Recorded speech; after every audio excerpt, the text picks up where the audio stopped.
pagsubok sa buhay di makayanan. Pangarap di halos makamit, alalahanin di mawakit. Ngunit ngiti ay meron pa pala, dahil sa gitna ng unos ay nandyan ka. Tunay kang may malasakit sa bayan ko. Ikaw na may pag-ibig. Okay, 1, 2. Salamat sa'yo, Senator Bongo, dahil sa tapat mong pagsiservisyo, maraming buhay ang nagbago. Pagpupugay ay alay sa'yo, dahil sa kabutihan mo.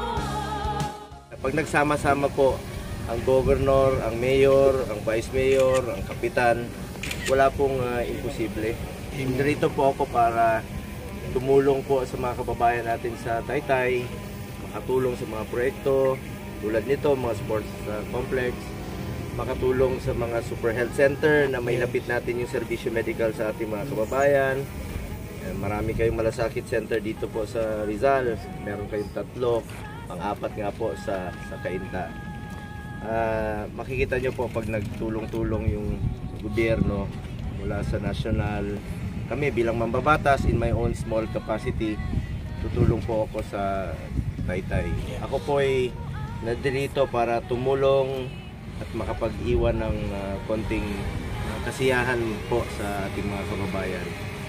Nawawala po ang aking pagod. Of course, sa ating Vice Governor San Juan, noon pa, very supportive rin po kung anong ikakaunlad ng ating probinsya.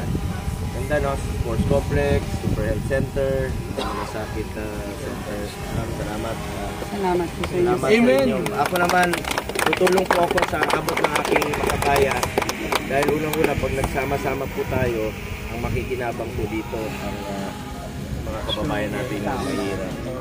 So yun po unahin natin, yun ang parati natin sa isipan natin. Kahit anong proyekto, kahit anong programa, basta isipin natin yung mga kababayan natin mahirap, dapat makikinabang. Huwag natin isipin yung sarili natin, huwag natin isipin yung politika, isipin muna natin yung pagsaservisyo sa mga kababayan natin. At hindi tayo pababayaan ng Panginoon, sigurado yan, tulungan na po tayo. Maraming salamat po. Sir, salamat po dahil kung wala naman talaga yung tulong nyo, wala po lahat ng to. Ang pinakamalaking talagang reason behind this sports complex, kamukha ng mga malasakit center natin ay kayo po. Kung hindi nyo kami tinulungan dito, wala po kami sports complex. Salamat Inyo po. Lahat talaga. Tulungan lang tayo paano mapaganda pa to. Mapapakinabangan to hindi lang po ng mga taga Taytay kundi buong ating probinsya po ng Rizal. Alam naman natin na napakalawak po ng probinsya ng Rizal. Nalayo po ng lugar dito. Halos boundary na po ito ng Quezon. Opo, Laguna at Quezon. Laguna at Quezon. Salamat po sa inyo lahat, sa mga kababayan natin dito sa Taytay. Vice Governor San Juan, salamat po. Mayor Alan, salamat. Salamat. Ma'am, salamat. Salamat po. Ma'am, salamat po. Ma'am, maraming salamat po sa inyo. Inyo po ito. Lahat po ito ay effort ng ating mga opisyalis po na narito. Sila po ang nagsumikap dito. Naging instrumento lang po ako, tumulong lang po ako dito noon. Kahit para sa ating mga kampag-kampag, unti-unti po umpisahan. Importante na umpisahan at ang ating dapat na gawin ngayon is magtulong-tulong ang provincial government, national government, municipal government para matapos po ito. Congratulations po sa mga kababayan natin dito po sa Taytay.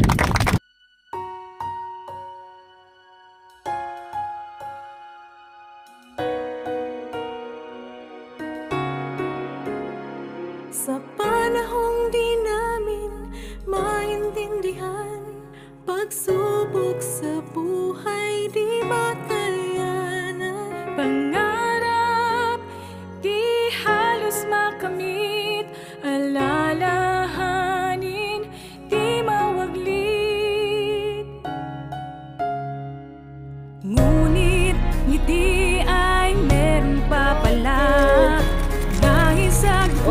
naman po yung Antonido. ay nandyan ka.